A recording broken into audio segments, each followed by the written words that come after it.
So this week we covered basically transitioning from 1099 or remote high ticket sales to W2, and I suppose some of the stigmas or connotations that come with saying high ticket when you're going across. Yeah, we extracted sort of broader learnings from that. A couple that you'll see in this was firstly focus more on the headline initially rather than telling them the whole story as well. So less is more. You don't necessarily have to include on your resume remote high ticket commission only 1099. Like, it's a sales role. Let's just start there and we can flesh it out in due course. We touched on the fact that what something is doesn't necessarily determine how somebody feels about it, and there's an ability for us to change that. We go into more detail. And I guess the third one was what was the third one, James? There was another one in there as well. Somebody's start point doesn't necessarily have to be their endpoint moments later. So again, it's in your best interest to develop the skill set to be able to have people move positions. Can you always move them? Absolutely not. But a lot of the time you can. And it doesn't take a lot of questions sometimes to do that. We touch on that a little bit more as well. So there's a bit in this. I think the biggest thing as well is just understanding how you position something will completely change how the other person perceives it. And going from commission only remote sales 1099 does put you in a really strong position if you did want to make that transition. But we'll let you go through and make up your own mind, and we will see you in the next one. Cool. Any thoughts on what we'll talk about today? I actually did have a thought. So I had an initial one-to-one conversation with a fellow this morning. Yep. He's weighing up whether or not he stays in high ticket or goes to W2. Okay. But one thing that he said that if he were to go to W2, being in high ticket is frowned upon. It doesn't look good on a resume. Okay. And will possibly harm him. And it actually gave me a really good thought on just the perspectives and positioning of things. And I just said, well, one, take that opinion and set it aside and don't ever pick it up again. Mm-hmm. Because by contrast, is if you were to go for a W2 role, instead of saying I was in high ticket sales, a little bit of a canned word in the world, you were a commission only remote sales pro for the past 3 years. So if you position it like that, as in you being commission only and in remote sales for 3 years, that puts you ahead of 99% of salespeople who would not accept anything other than a base and have never had to fend for themselves. So one thing that we could talk about is potentially people transitioning from this world to the W2 and how you can actually position yourself as good. But two, it might come down to how we view, like how you can alter the positioning of things to make them seem a lot more favorable. Yep. Yeah, let's do that. Let's lean into that. So I guess the call started. Look, one of the things I say to my students all the time is it's not about what it is. It's about how they feel about what it is. So what you've done for the last 3 years, call it high ticket, call it remote selling, whatever, the world that you and I have been in the last 5 years, okay, that's objectively what it is. But the way you can make them feel about that, like there's a lot of space to get really influential in that space. There's the way you describe it. There's the way you talk about your experience there. There's the lessons extracted. There's the applicable crossover skill set and mindset that's going to benefit them. So like the onus is on you to like tell a good story and position it well. And before I do that, I'd probably want to understand their criteria of what they're looking for in this role. And then when I tell my story, I got to make sure it meets that criteria. So firstly, with the example you gave, okay, that's one piece of data from an entire market. That person didn't like it. That also doesn't mean that's their final position either. They might perceive that everyone in high ticket is Dan Locke or did a Dan Locke course and sells that way. That might be their perception because the one interaction they had with remote high ticket was that, or equivalence of him.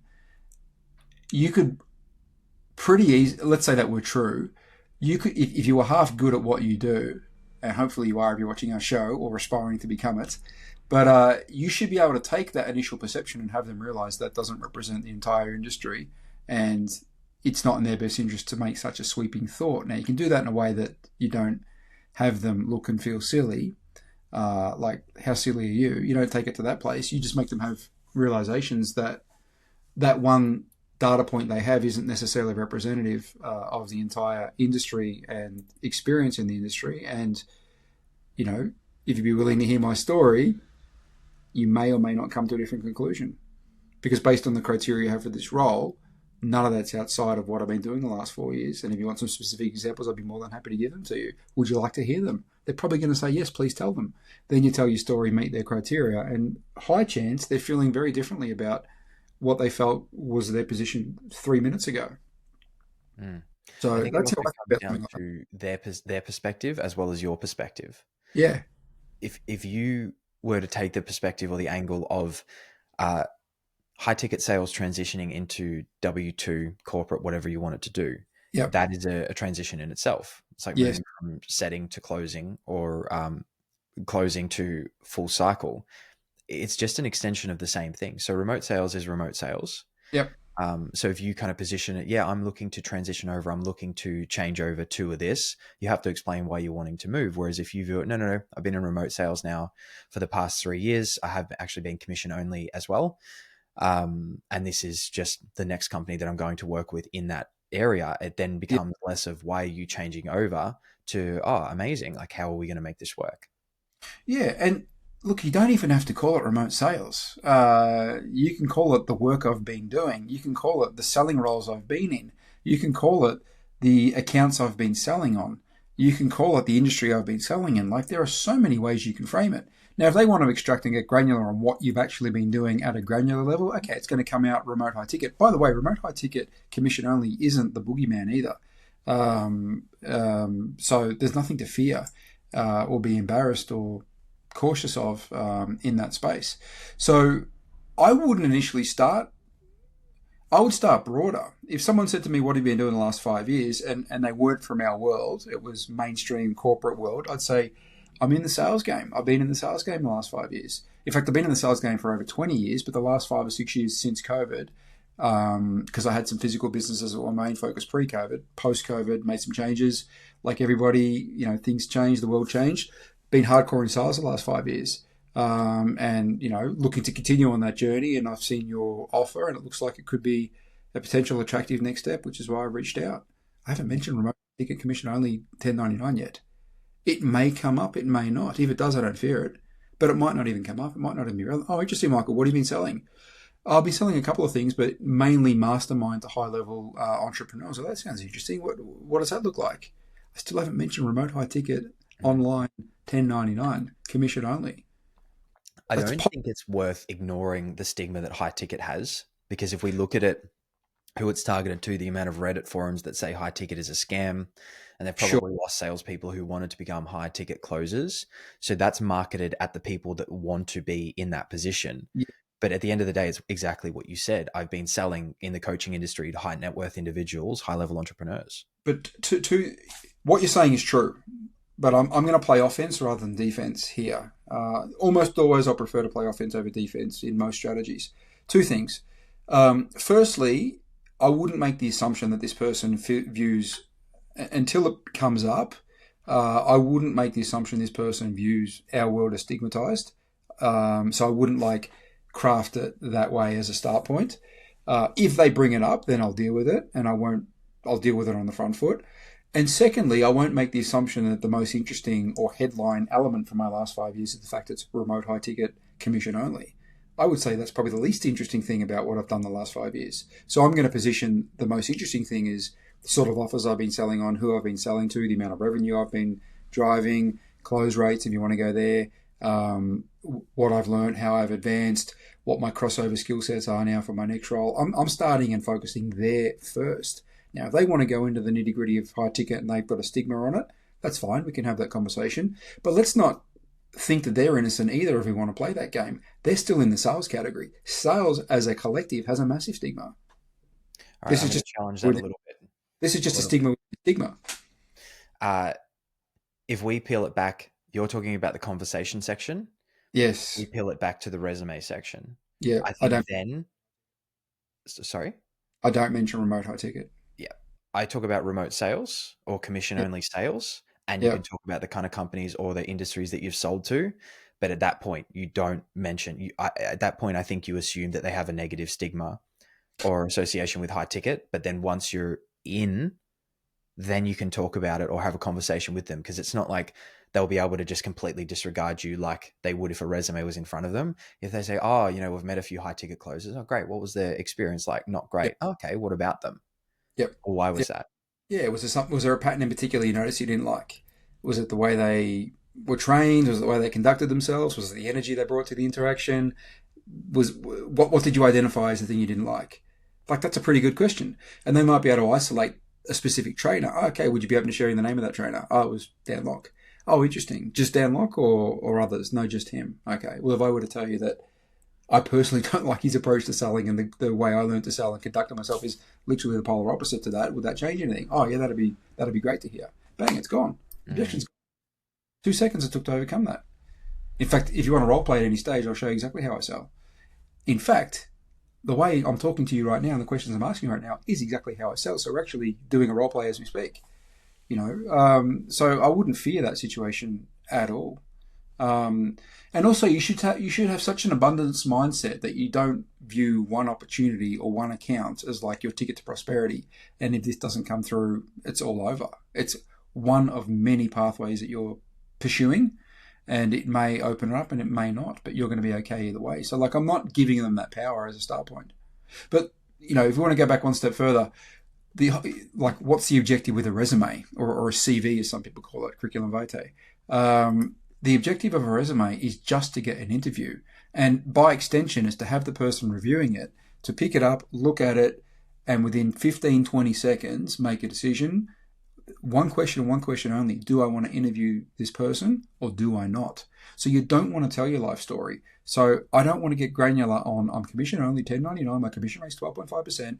No, not in the 15-second soundbite. That's a conversation on the interview, if at all. So I wouldn't go there. Not because I'm scared of hiding it. I don't think it is the best use of your 15 seconds to win this person's attention.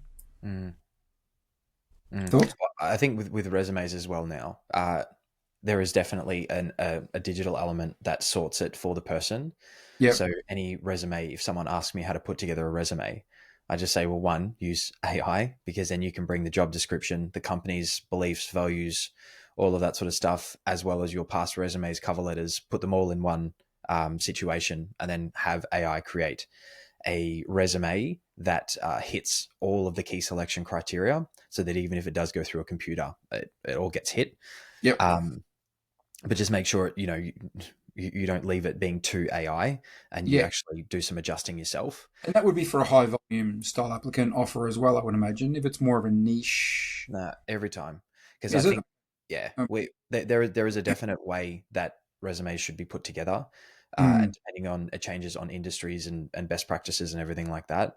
And I just think, unless you are a career coach, I think it's a bit foolish to think you can do that better than AI that has millions and millions of resumes in there.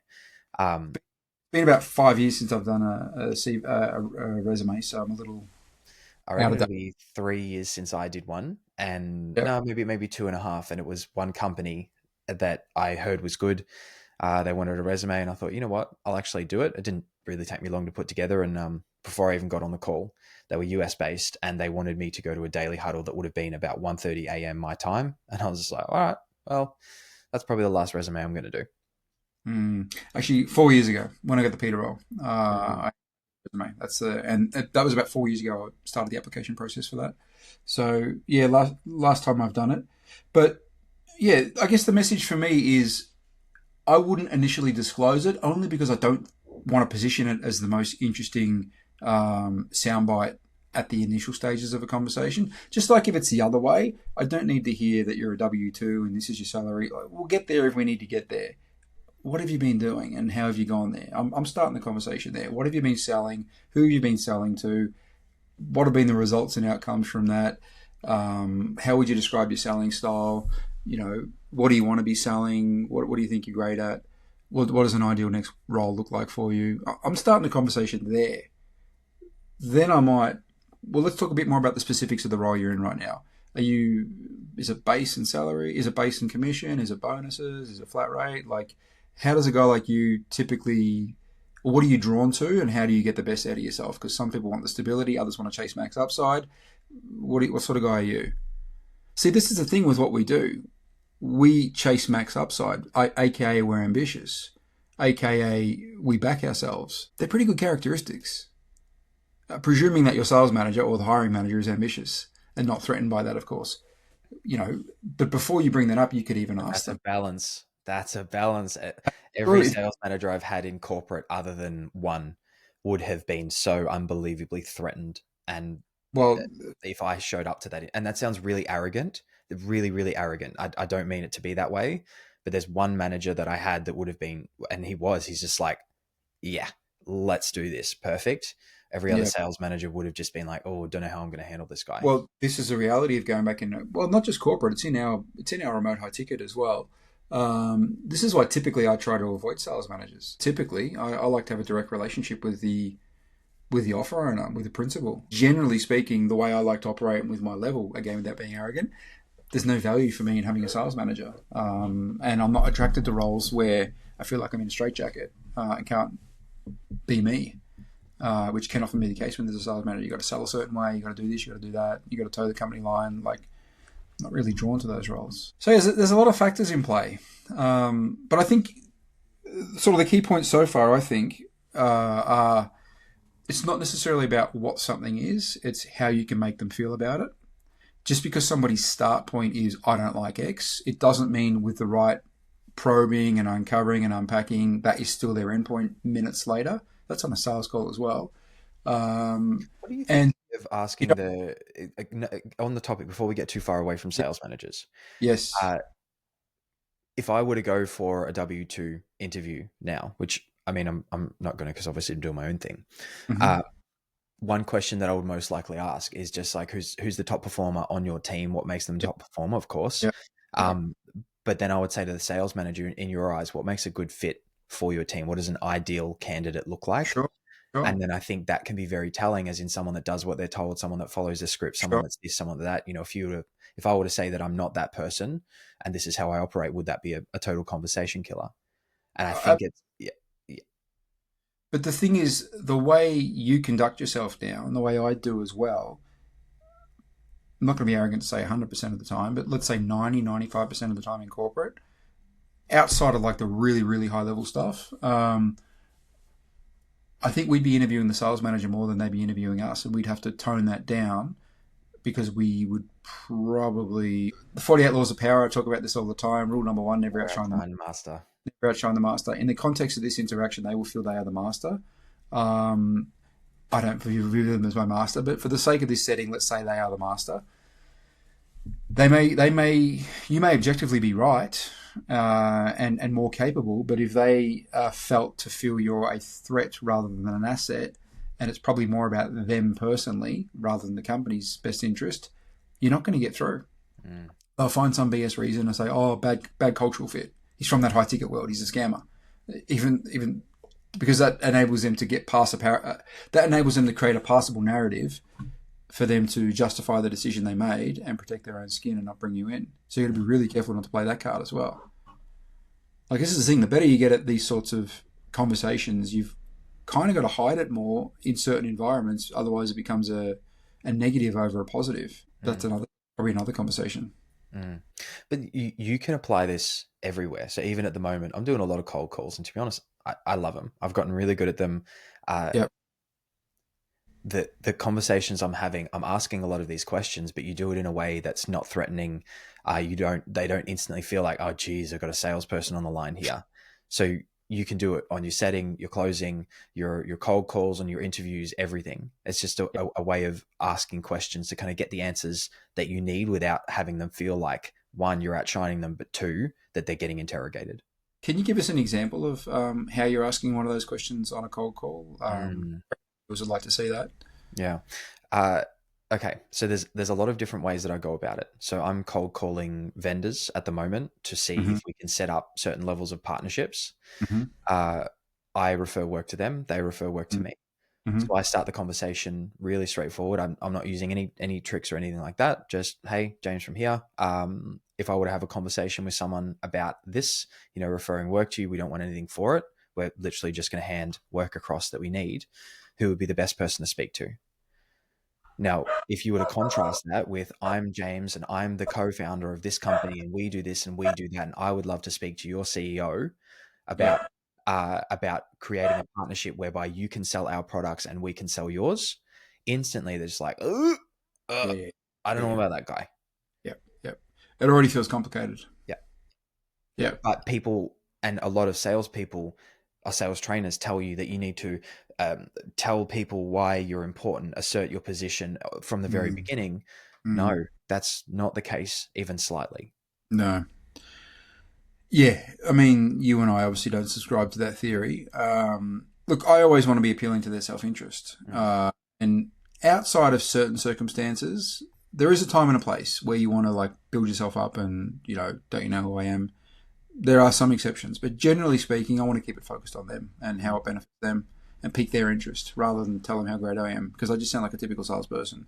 If some stranger calls you up and they're telling you how great they are, it's very typical salesperson. mm. And Well, I'm inclined to instantly just dismiss it. mhm. What's interesting is uh, over the last 6 months in particular, took the approach of I'm going to connect with really good people who are the top in our industry, and some Mm. of them could be considered competitors Yeah. in one sense. My approach is I call them and I just confirm initially, are they able to do what they want to do? Because we have basically associated trades in what we do. And Mm. quite literally in the last 3 or 4 months, I would have referred to maybe 3 million of work to the people that we partner with. And I don't get any kickbacks. I don't get Mm. any incentives. And I deliberately did it that way because then they've now started referring us into places that we might not have been able to get into. So when Yeah. I hop on these calls, I literally know that I'm going to be able to send them a lot of work and look after them. And it's funny when you think that versus actually feeling it. And I Yeah. think that's a big reason why I can show up on that call. But even when I'm cold calling customers that we want to work with, it's not, um, let me speak to so and so or anything like that. It's again a very gentle introduction because I know that they're long sales cycles. Yeah. Yeah. Yeah. Yeah. Uh, And it's a small niche industry, I would imagine, yeah, that you're in. it is. Yeah. Yeah. Might be worth doing a dedicated call on cold calling Yeah. soon. I ran a session on cold calling last week for the group, which was well received. So it might be worth. And you and I went hardcore on cold calling in 2020 into Mhm. 21 as well, but in particular in 2020. So it might be worth running a call on that. It might be Uh, worth doing another one on longer sales cycles versus shorter sales yeah, cycles. there's a couple of ideas coming Yeah. up from this. Yeah, yeah. But the final point I wanted to make before was you don't. I was sort of saying what the meta lessons were, and the final one I wanted to make was you don't have to disclose too much up front. Generally speaking, like less is more. I would rather have them ask for more information and more details rather than just verbally vomit over them and assume they want to know everything. So just like So I'd keep it broad. Hey, I'm in the sales game.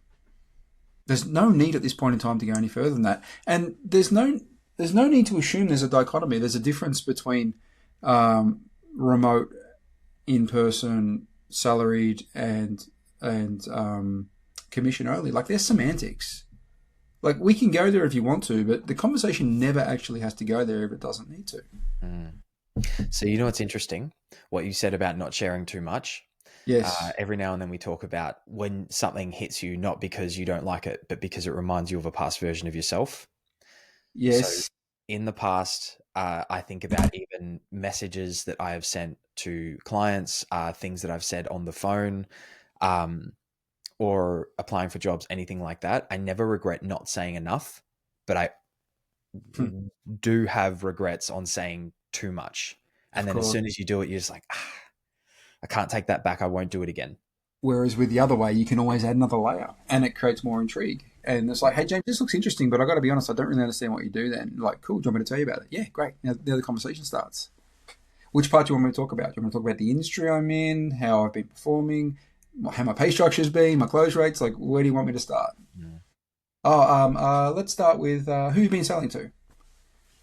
mm, So I've already piqued your interest and got you on side by the time I get around to saying 1099. But again, 1099 is not anything to be concerned about or hide, as long as you present it the right way. I think 1099 is an advantage. The fact So, if a salesperson that's prepared to back themselves and go commission only is just like, I think that's a person to pay attention to. Yes. Whereas someone that demands a really high base and lower commission, in my mind, it's like, oh, look, maybe you have the experience to demand the high base and you are Yes. in high demand. But at the same time, if someone's going to go commission only or low base, Yeah. high commission, I'm Yeah. always taking that person. Yeah. Yeah. Yeah. Yeah. Absolutely. Absolutely. If you are moving from commission only into W2, be prepared for the question of why are you making the move? Why not just keep doing what you're doing? And you're going to want to make a pretty compelling story there that doesn't make them think, oh, this guy is such a poor performer that he made no money there. So, like, don't really want to bring the keyword is poor performer. I don't want to bring a poor What would you performer. say in that situation? That's a good question. That's certainly a question without notice. Where's I unscripted? okay, all right, all right. So this is one of many I could give. I would say, listen, James, that's a good question. Before I get into the details, let me just say that the reason I'm attracted to this role, and hence I've applied and I'm speaking to you now, isn't based on W2 versus 1099. It's based on the fact I like the look of your offer and your company and who you sell to, and that looks really appealing to me. Whether, if we get to a point where you want me to come in, and I feel the same way, we can have that conversation about, is it 1099, is it W2, is it some sort of hybrid? The start point is, though, identify your company and your industry as something I want to be in, and I think I can be really good at it. So that's why we're speaking as a start point. The other stuff to me is semantics. I don't know if it's semantics to you, but it's semantics to me. What are your thoughts on that answer, James? That's good. So I've just decoupled my motive. I don't want them to think my motivation is exiting 1099, coming W2. I want them to think my motivation is I want to work for you guys and sell to your audience, and I think I'd be really good at it. The other stuff is semantics, which we will need to talk about, but that's not the kind of the headline here. That's kind of the fine print at the end when we dot the I's and cross the T's. I reckon that would work. Yeah, that was the draft version, by the way. But because to me, it appeals more to your self-interest if you're the hiring manager. It appeals more to your self-interest if I'm sitting here going, I've identified your company, and I can tell you why I like it if you want to ask me about that. And I've identified your audience. And again, I can tell you why if you want the why, but here's the headline. Is a place I want to be and a place I think I can do really well. And again, I can tell you why I think that too, but that's the headline. The other stuff is semantics. I've been W2 in the past. I've been 1099. I'm open to whatever works for this if we get to that stage. To me, that's not the headline. Can I ask, is it most important for you that you get the right person in, or if they're W2? Turn into a question. Oh, no, we want the right person. Okay, cool. Are you clear on what the right person? See, now I'm interviewing you. Are you what that right person would look like? Like, is there something in particular you're looking for, like they definitely must have, or you definitely not want them to have? Like, do you have clarity on that? And if so, would you be open to sharing that? I'm interviewing you now, and you haven't even realised it. And I'll do this for the next 5 minutes before you probably realise. By then, I've got your entire criteria, what you want, what you don't want, what happens when you find the person you're looking for. Well, when you then flip it back onto me, what do you think my answers are going to be tailored to? Your criteria. My competition's probably not doing this unless you're my competition. And my ability to then separate myself from my probably mediocre cookie cutter competition, in a lot of cases, there's always exceptions, is really, really high. Which is why when you and I interview, we get the job. Oh, we've been quite arrogant this podcast. Yeah, we have. But that's one thing that we're both good at is interviews. I've never not got a job though. I've never not gotten a job I've interviewed for that I wanted. And that's not a cope by me saying, oh, I didn't want it anyway, bro, because I didn't get it. No, every job I applied for that I wanted, that I've interviewed for, I've got. Now, one of them took me 2 interviews. They rejected me the first time. They didn't think I wouldn't commit 100%. Then 6 months later, they came back to me and I got it the second time and they accepted me not being 100%. So I did fail the first time, but eventually I got there. That was the crypto offer, which after 2 weeks I left. That was a train wreck anyway. Yeah. I had one, and this is when I wanted to get out of sales for a second before I started doing all of this, and it was a CSM role. Yep. And in hindsight, I mean, it was a 3 interview process, and I thought I got it. I realized later that I was not qualified for the job. And what they were looking for was very specific and niche to CSM when it was first coming out. And I'd read a book after losing that. Customer service manager. Is that customer service manager? Customer success. Oh, that's so corporate. So that was it was in SaaS. And not getting that was one of the best things that ever happened to me, because I found this remote sales space directly after that. And that was That Was was the that realize it. was that when you went back to Australia? When you were in Richmond? Yes, I think so. Okay, yeah. Maybe before. After your trip here? No, I think it was before that. Oh, okay. Uh, I don't know, around then, either side. Because post COVID, after your trip here and post that COVID thing, you came like I went first out of you, Matteo, and I, and then you guys came in 2 or 3 months after. I thought it might have been in that little window there. It might have been because I, I think I was about a month behind you because I remember you talking about it. Uh, mm. I remember exactly where I was when I was talking to you on the phone about commission only and what was it? Sales master. Uh, and yeah, I remember talking about that. So I think it might have been in that little wedge there. And again, one of the best things that happened was not getting that. Sure, And I genuinely mean that because my life would have been on a completely different trajectory. sure. But yeah, I think that's the only one. Cool. So what? Let's extract the macro lessons from today's class. Do you want to extract them, or do you want me to? Yeah, we'll do a couple. So basically, W2 and 1099 is both remote sales as a continuation of basically the same thing with a little bit of different ground rules. And I Yeah. think in the resume stage, don't say high ticket, just remote sales, commission only if you need. I, I personally wouldn't mention remote or commission only at that stage. It's a sales role.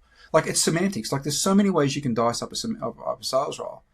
Who you're selling to, what industry, one call close, long sales cycle, they pay you. Like why focus on just those two or three variables when there's like 30 different variables or more? So for me, I would just say I've been selling on this account or sales related role for XYZ company.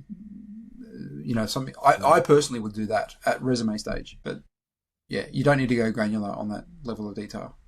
What was the so yeah, less is more. Should we agree with that as the first thing? Less is more. Less is definitely more. Focus on the headline, not the entire story. There's a time for the entire story, but let's focus on the headline as a start point. Headlines. Yeah, yeah. What's the next one? I mean, that was probably it, wasn't it? Just because someone's start point is something doesn't mean it necessarily is their end point moments later. You should have the ability to challenge their thoughts in a constructive way that furthers the conversation rather than makes them feel like you're attacking them or it's like a zero sum game here. There's a winner and a loser in this interaction. So that would be another one from this. Thirdly, just because something is something doesn't necessarily dictate how they will feel about it. I mean, we can objectively both have this can of mineral water. It's objectively a can of mineral water. It might be, for me, it's my favorite drink. Like I have very positive association with it. You might hate mineral water. Objectively, it's the same thing.